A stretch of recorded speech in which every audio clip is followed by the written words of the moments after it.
여러분, 오늘 저희들이 이제 우리 대림절 대강절 2주차를 맞이하면서 참 빛으로 오신 우리 예수 그리스도에 대해서 함께 말씀을 나누고자 합니다. 여러분, 성탄이 기록 사건이요, 우리 동방박사라든지 목자들이라든지 시므온 안나라든지 이런 성탄의 사건들이 있잖아요. 그 사건들을 마태, 마가, 누가복음에는 기록이 다 되었습니다. 그런데 오늘 저희들이 읽었던 이 요한복음에서는 그런 성탄의 사건, 그 표면적인 사건이 기록되어 있지 않습니다. 여러분, 보통 상식적으로 생각해서 사복음서에 그 사건을 다루는, 즉 예수님의 사건을 다 다루는 그 사건이 중요하겠습니까? 중요하지 않겠습니까? 당연히 그렇죠. 중요하죠. 사복음서가 다 다루는 사건이 더 중요해요. 그런데 왜 예수님의 성탄이 이 요한복음에는 빠져 있었을까? 그럼 덜 중요한가? 우리는 이런 질문이 나오기 마련입니다. 그러나 복음서에서, 여러분이 복음서가 예수 그리스도의 생애를 다루는, 예수님의 생애라든지 예수님의 그 역사 또는 전기라고 또 그렇게도 볼 수 있거든요. 그런데 예수님의 생애와 전기를 기록하면서 주님의 이 성탄 기사가 덜 중요하다고 빠졌다고 하는 거는, 이거는 진짜 말이 안 되는 거거든요. 여러분, 우리 한 사람, 위대한 한 사람의 그 전기를 적을 때 그 사람이 어떻게 태어났는가에 대해서 그거 빠뜨리면은 그 온전한 전기책이 될 수 없는 거거든요. 그런데 우리 요한복음을 조금만 더 천천히 들여다보면 요한은 성탄의 이야기를 완전히 뺀 것은 아닙니다. 말구유의 이야기, 베들레헴 이야기는 없지만 아주 핵심적인 성탄과 관련된 이야기를 하고 있습니다. 벌써 눈치가 빠르신 분들은 벌써 다 눈치를 챘을 거예요.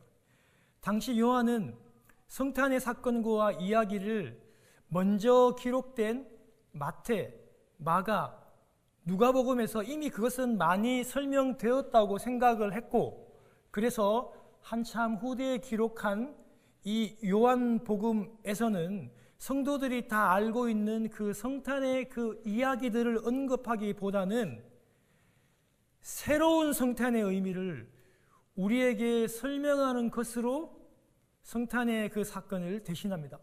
제가 아까 우리 눈치챘다 그랬죠. 눈치가 빠르신 분들은 눈치를 챘을 거예요. 오늘의 본문이 그렇습니다. 성탄의 이야기가 이렇게 등장해요. 어떻게 해요?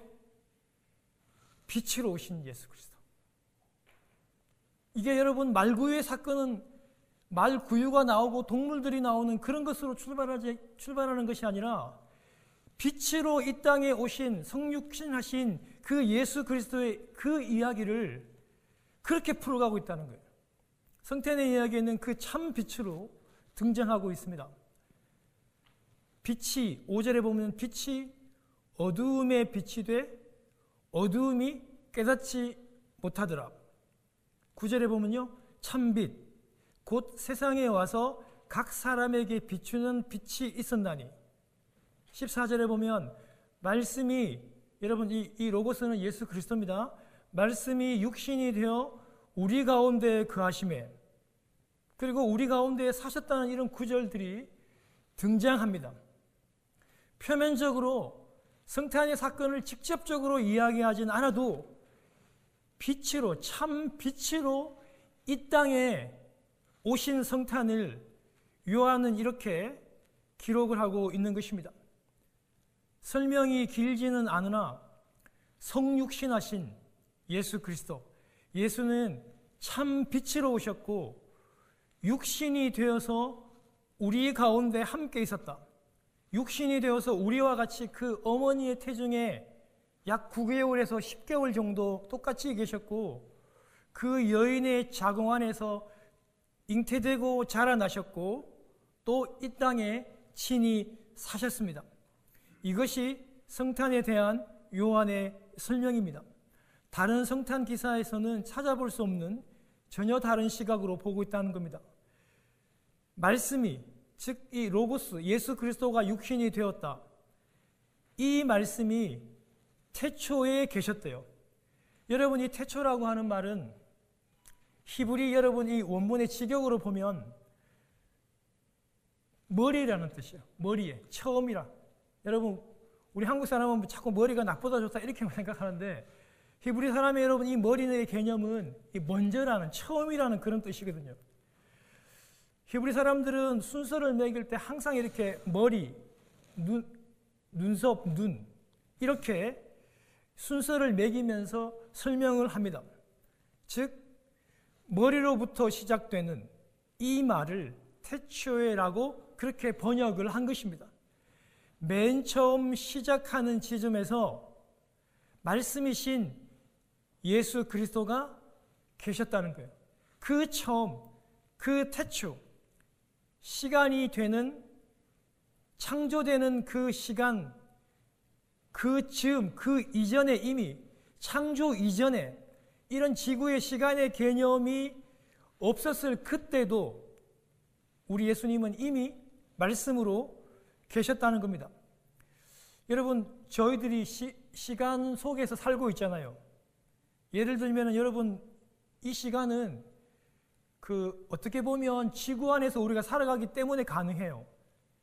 여러분 보세요. 지구의 궤도를 벗어나면 24시간이 하루가 된다든지 아니면 일주일이 된다든지 한 달이 된다든지 아니면 365일 1년이 되는 거 있잖아요. 자전하고 공전하는 여러분 이런 일들은 이 지구의 궤도만 벗어나면 여러분 이거는 금방 잊혀집니다. 그래서 이 시간의 개념은요 하나님에게는 적용되지 않는 것이 확실합니다. 그래서 태초라고 하는 것은 이 모든 것이 만들어지는 그 시작, 그 시점, 우리가 상상할 수 있는 그 시작의 시점, 그 이전에 이미 우리 주 예수 그리스도는 말씀으로 계셨고 또 천지를 창조하신 분이라고 그렇게 여러분 요한이 설명하고 있습니다. 여러분 이 요한 복음을 받아들이는 읽어야 하는 요한의 독자들은 그러면 어떤 느낌이었을까요? 팔레스타인에 살다가 랍비였다가 33살에 십자가에 죽은 이 한 청년의 이야기를 하는데 요한이 태초부터 이 시간이 있기 전에 그분이 계셨고 이미 계셨고 천지를 창조하셨다는 이런 식으로 설명하면 그걸 어떻게 이해하겠습니까? 그거는 누가 들어도 그거는 말이 안 되는 소리라고 그렇게 이해할 수밖에 없는 것입니다. 여러분 요한복음은요 특별히 우리 예수 그리스도의 그 하나님 되신 그 신성에 대해서 이렇게 설명하는 책이기도 하고 너무나 그 좀 멀고 요원해서 독수리 복음이다. 그 당시에 사람들이 가장 높이 나르는 새를 독수리라고 해서 독수리 복음이라 할 정도로 때로는 인간의 논리로 쉽게 이해되어질 수 없는 복음이라고 그렇게 보았어요. 분명 한 사람 이야기를 하는데 그분, 말씀이신 그 예수 그리스도가 태초에 말씀으로 계셨고 그 말씀이 하나님과 함께 계셨고 그 말씀이 하나님이시고 그 하나님이 인간의 육신을 입고 이 땅에 오셨고 그분이 바로 나의 스승인 예수 그리스도라고 그렇게 여러분이 요한복음 서두를 이렇게 풀어가고 있는 것입니다. 이렇게 빛 대신 그 예수 그리스도께서 육신으로 오는 날을 기념하는 날이 성탄절입니다. 그런데 안타깝게도 오늘까지 정확한 그 날짜는 아직까지는 아무도 모릅니다. 1700년 전에 초대교회 교부였던 크리소스톰이라는 분이 계십니다.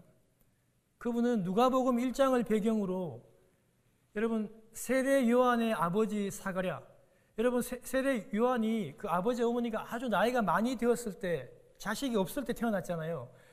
그 사가랴가 대속죄일 때 성전에서 분향하다가 여러분 이 대속죄일이 양력으로 9월 25일입니다. 분향을 하다가 주의 사자가 나타나서 너 아들 요한이 태어날 것이라고 그렇게 말씀을 합니다. 그때가 대충 9월 25일이에요. 그 후에 6개월 후에 천사가, 이 가브리엘 천사가 다시 마리아에게 나타나서 수태고지를 해요. 성령으로 하나님의 아들을 낳을 것이라고 얘기합니다. 세례 요한과 여러분, 예수님은 나이가 같아요. 그러나 6개월 생일 차이가 나잖아요. 그러니까 9월 25일 날 세례 요한이 수태고지를 받고, 마리아가 또 이 수태고지를 3월 25일에 받고, 그때 잉태가 시작이 되고, 그리고 여러분, 예수님을 9개월 동안 품으시고 마리아가 12월 25일에 예수님을 출생하였다고 말하면서 크리소스톰은 그렇게 가르쳤고, 그것이 12월 25일 날 성탄절을 드려야 하는 성경적인 배경이라고 설명을 했습니다. 그리고 여러분, 우리가 요즘 들어서 우리 SNS가 많이 발달이 되고, 여러분 요새 이 유튜브가 많이 발달이 되면서부터 성탄의 여러분 이런 유래에 대해서 상식적으로 여러분 많이 보편화되는 경우가 있어요. 많은 사람들이 이것을 채택하기도 하고 또 그렇게 알기도 하고, 근데 여러분 어떻게 보면 완전히 터무니없는 또 소리도 아닙니다. 여러분, 로마는요 기원 전부터 이미 12월 25일, 이 당시에 동지입니다. 여러분 동지 알죠? 가장 밤이 긴 날입니다. 그런데 이미 12월 25일에 벌써 예수님이 태어나기 전부터 이 날을 태양신의 대축제일로 여러분 삼고, 이날에 태양신의 축제날을 12월 25일로 지켜왔습니다. 그런데 이 축제일을 성탄절로 바꿔서 드렸고, 오늘날까지 그 여러분 폼이 정착되었다라고 하는 내용입니다. 여러분 요즘에 우리가 다 알고 있는 내용이지 않습니까? 여러분, 그렇지만 지금 이 성탄의 날짜와 시기에 대해서는 제가 언제 한 번 더 말씀드릴 기회가 있겠지만, 중요한 거는 성탄의 정확한 날짜는 아직까지 모르고 있습니다.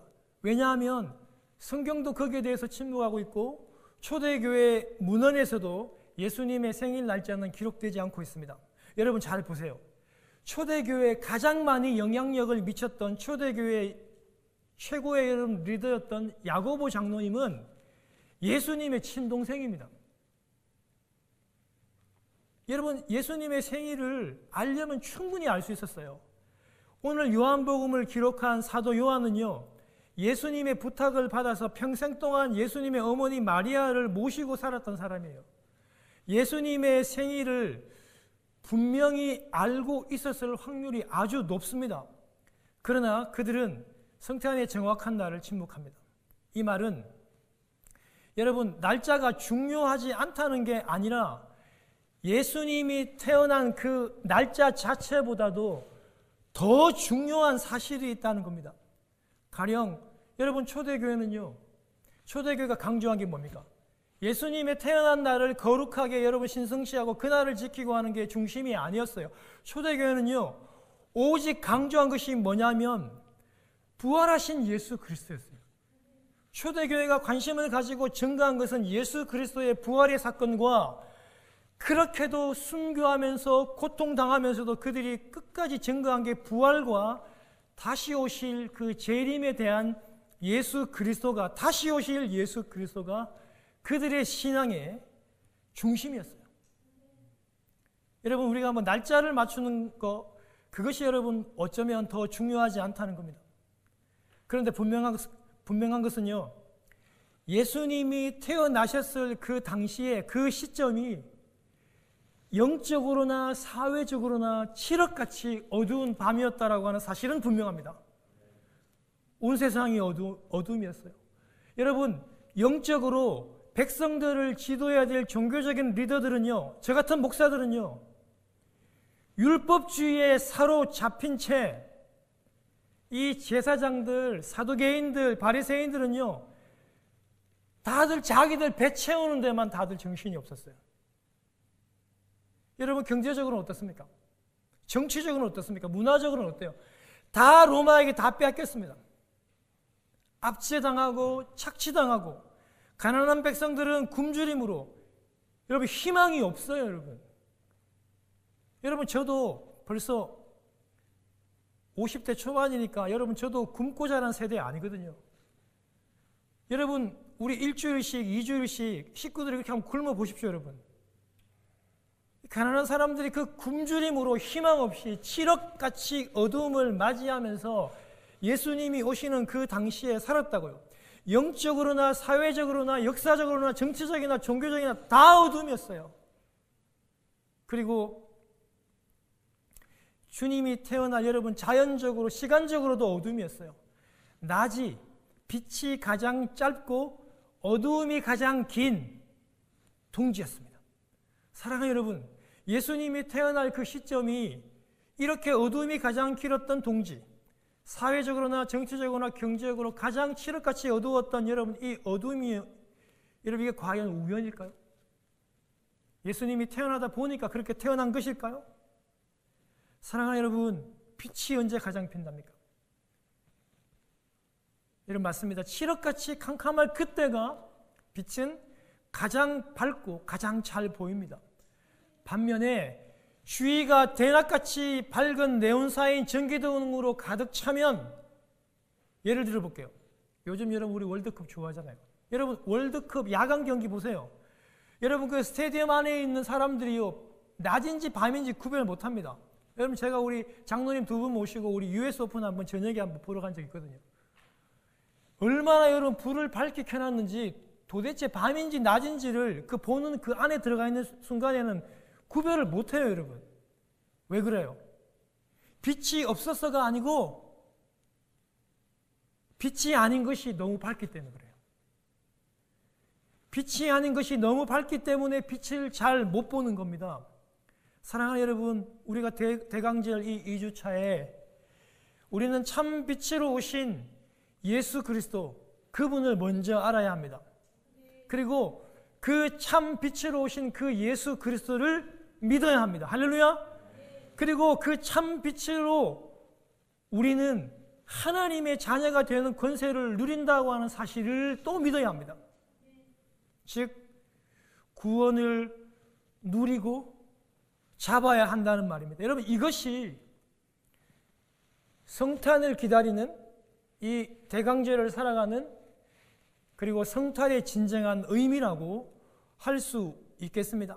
빛은 기본적으로 어둠을 밝힙니다. 기본적인 성품이 그래요.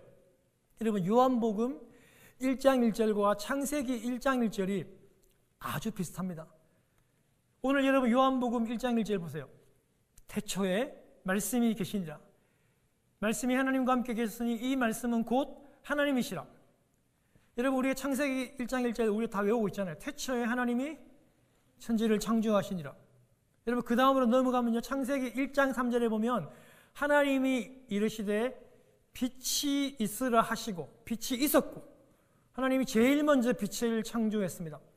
오늘 여러분 요한복음 1장 4절에 보면 그 안에 생명이 있었으니 이 생명은 예수님이죠. 이 생명은 사람의 빛이라. 창세기가 세상 창조의 시작을 빛이라고 하였듯이 요한복음도 태초에 계신 그 말씀이 빛이라고 똑같이 요한도 말합니다. 이 예수님이 우리의 빛이라고 그렇게 요한은 선포합니다. 그런데 분명히 태초에 빛이 있으라고 하니까 빛이 있고 어두움과 빛이 나눠졌어요. 그럼에도 불구하고 인간에게 하나님의 빛이신 예수 그리스도가 왔음에도 불구하고 사람이 그 빛을 알아보지 못하다라는 겁니다. 빛이 분명히 왔습니다. 그런데 사람들이 못 알아보고 영접하지 않는다는 것입니다. 여러분 어두움에 빛을 비추어 보십시오. 당연히 볼 수 있습니다. 당연히 알 수 있습니다. 너무나도 쉽게 압니다. 그런데 왜 사람들은 참 빛이신 이 예수 그리스도를 알아보지 못할까요? 오늘 여러분 우리 1장 9절부터 11절에 보면요, 참 빛이신 예수님이 오셨다라고 말씀하시고 그리고 그 빛을 다 비추었다고 말씀하십니다. 각 사람에게 다 비추었다고 말씀합니다. 그리고 세상에도 심지어 계셨어요. 그런데 문제가 뭐죠? 문제는 그로 말미암아 지어진 세상이 그 빛을요 알아보지도 않고 알아보지도 못하고 그 빛을 영접하지도 않는다는 것이 문제라는 겁니다. 분명 예수님이 빛이 아닌 것이 아니죠. 예수님은 빛입니다. 세상에 안 계신 것도 아닙니다. 세상에 계셨습니다. 빛을 각 사람에게 비추고 예수님은 세상에 계셨습니다. 그런데 왜 그 빛이신 예수님을 못 알아볼까요? 어두움에 있는 존재가 어떻게 빛을 알아보지 못할까요? 이건 이해가 되지 않는 겁니다. 어두움에 있을수록 어두울수록 빛은 더욱 알아보기 쉽기 때문입니다. 여러분, 저도 여러분 원래 지방 출신이지만 대구, 부산 지방 출신이지만 제가 여러분 서울에서 그래도 제법 한 10년 넘게 사역을 했어요. 참 밝아요. 저도 세계를 많이 가보지 않았는데 여러분 이 미국하고 이렇게 한번 비교해 봐도 정말 서울은 밝은 도시입니다. 밝아도 너무 밝은 부산이나 이 서울의 도시, 가로등과 형광등, 네온사인이 가득한 이 도시에서 여러분 별을 보고 별빛을 보기가 여러분 참 쉽지 않습니다. 하늘을 올려다 보아도 이 별과 별빛이 잘 안 보입니다. 여러분 아마 우리 남자분들은 우리 군대 다녀오신 우리 장로님들, 우리 군에 다녀오신 분들은 좀 잘 알 겁니다.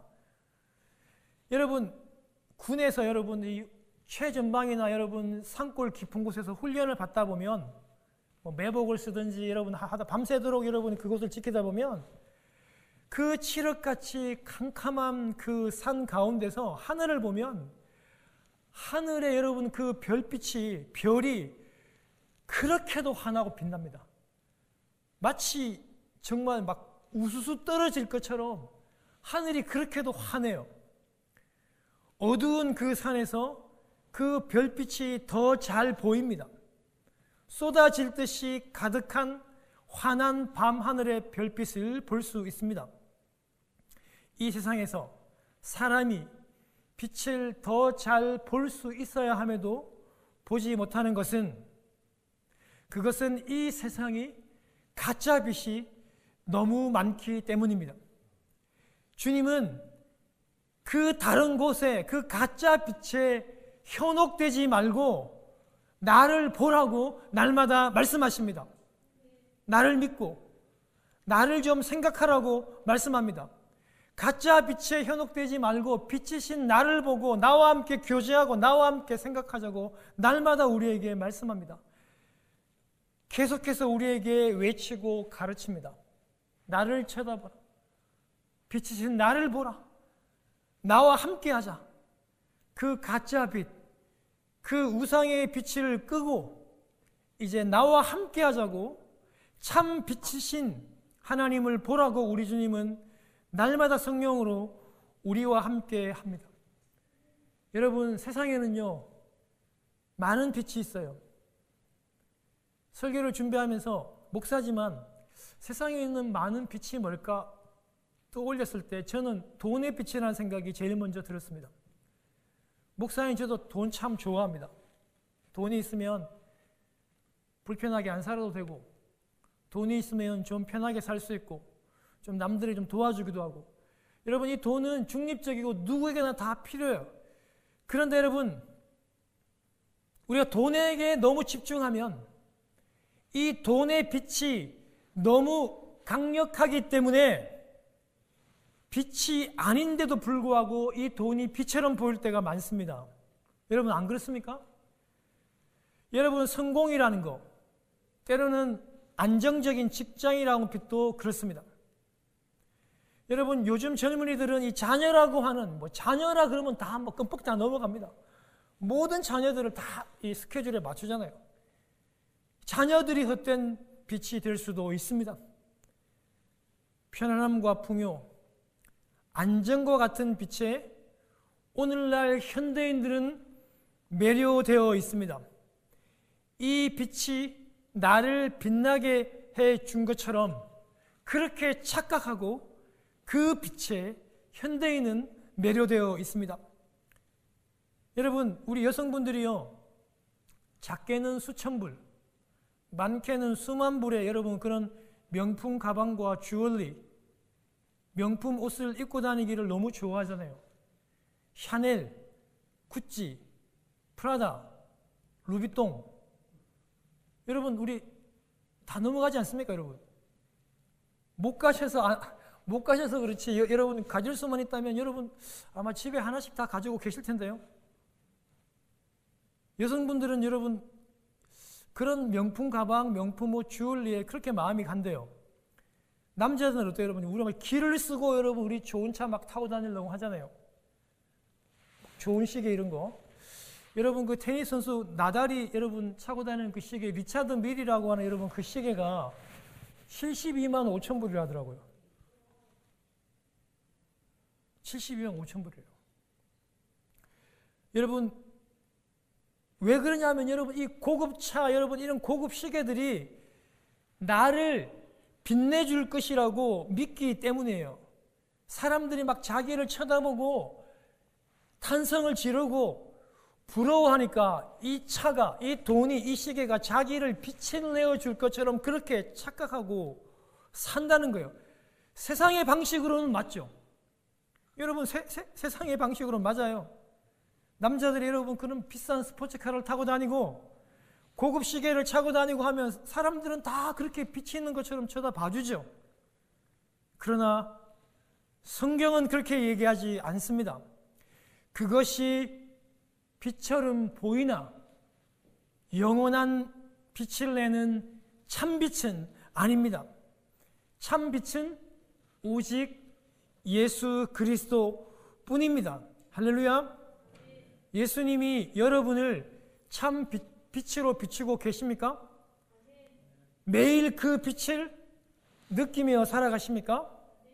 만약에 참 빛을 느끼지 못한다면 참 빛이신 예수 그리스도가 없어서가 아니라 오늘 본문에도 분명히 얘기합니다. 각각 사람에게 참 빛이 비추었다고 계셨다고 얘기합니다. 그런데 계셔도 내가 못 알아보는 겁니다. 예수님이 없어서가 아니라 내 안에 다른 빛이 너무 많아서 그 참 빛을 못 알아보는 거예요. 눈치를 못 채는 거예요. 사랑하는 성도 여러분, 이 참빛 되신 예수 그리스도를 만나려면 여러분 안에 있는 그 가짜의 빛을 끄셔야 합니다. 그래야 참 빛이신 그 예수 그리스도의 빛을 마주할 수 있게 될 것입니다.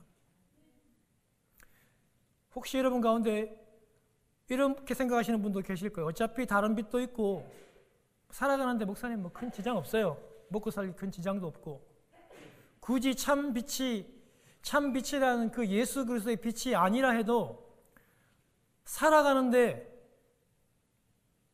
불편함도 못 느끼고 뭐 괜찮은 것 같아요 라고 저한테 반문하실 분도 분명히 계실 것입니다.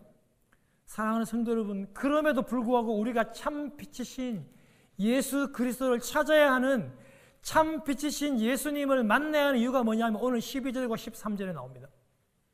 사랑하는 여러분, 바로 참 빛을 만나는 그에게만, 그 참 빛을 영접하는 그에게만 하나님의 자녀가 되는 권세를 주기 때문입니다. 참 빛을 만나도 되고 안 만나도 되고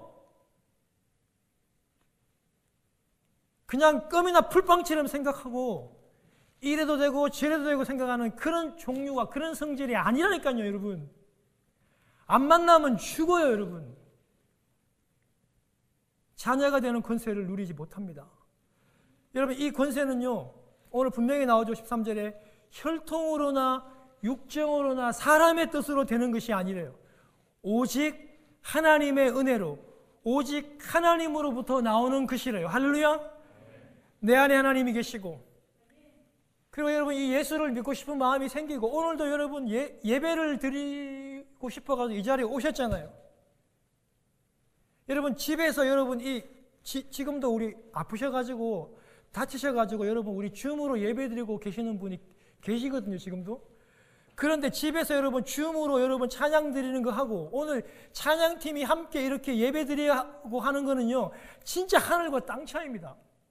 아니 매주마다 여러분 느끼지 않습니까? 집에서 줌과 함께 예배 드리는 거하고 이 자리에 나와서 현장 가운데 임하시는 이 하나님의 권능과 권세와 은혜를 느끼면서 찬양하고 하는 거는요, 완전히 다릅니다. 여러분 비교할 수가 없어요. 사랑하는 여러분, 그런 은혜가 너무 막 간절해서 이 가운데 왔다는 거, 여러분 이건 기적이에요, 기적. 여러분 이게 진짜 기적입니다. 내 안에 예수님이 계신다는 거, 그 예수님을 내가 믿고 싶다는 거, 기적 중에 기적입니다. 이거보다도 더 큰 기적이 없어요. 여러분 루터가요 설교하기 이렇게 얘기했어요. 하나님이 인간으로 오신 그것이 세상에서 가장 큰 기적이라 얘기했어요. 그런데요, 그보다 더 큰 기적은요, 그 하나님이 믿어지는 게 그게 더 큰 기적이라 얘기했어요. 사랑하는 성도 여러분, 우리는요 그 기적 중에 기적보다 더 큰 기적을 지금 가지고 있는 것입니다. 할렐루야. 믿는 가정에 태어난다고 되는 거 아닙니다. 감정적으로, 느낌으로, 사람의 결정으로 여러분 우리가 빛 대신 예수 그리스도를 영접할 수 있는 게 아닙니다. 빛 대신 예수 그리스도를 믿고 거듭난 사람만이 그 권세를 누립니다. 자녀가 되는 권세. 여러분 우리 한국 사람들은요 권세하면요 자꾸 천당 가는 것, 천국 가는 권세만으로 한정을 지을 때가 대단히 많아요. 여러분 특별히 우리 좀 연세가 드신 분들이 더 강한데요. 여러분 틀리지 않았습니다. 맞습니다. 그런데요, 여러분 우리는 자꾸 권세라 그러면 무언가를 이렇게 다스리고 막 뒤집어 엎고 통쾌하게 막 누구를 굴복시키고 하는 그런 개념을 자꾸 보는데, 하나님의 자녀가 되는 권세는 그런 개념보다는요, 하나님의 자녀가 되는 권세는 누린다는 개념이 더 강해요. 아버지의 자녀, 하나님 아버지의 자녀가 되었으니까 자녀로 누린다는 거예요. 여러분 그게 뭘까요? 아버지의 자녀가 되면요, 아침이 되면요, 우리 사랑하는 어머니가 차려주는 그 오징어 볶음 같은 거 있잖아요. 그 된장찌개 같은 거를 눈치 안 보고 마음대로 먹으세요. 자연스럽게 집에 들어오면 내 방으로 가도 되고, 여러분 가족이 외식을 하면 눈치 안 보고 같이 가서 함께 먹어도 되고, 여러분 따뜻한 집에 자연스럽게 눈치 없이 들어가도 되고, 눈치 볼 필요 없이 냉장고 문을 마음대로 열어도 돼요. 함께 가정 예배 드리는데도 눈치 받을 필요가 없어요. 그런데요, 집에 며칠씩 오시는 손님은 어떻습니까? 여러분 이 손님은요 괜찮다고 편하게 지내라고, 우리 손님의 집처럼 지내라고 얘기를 해도 그렇게 못합니다.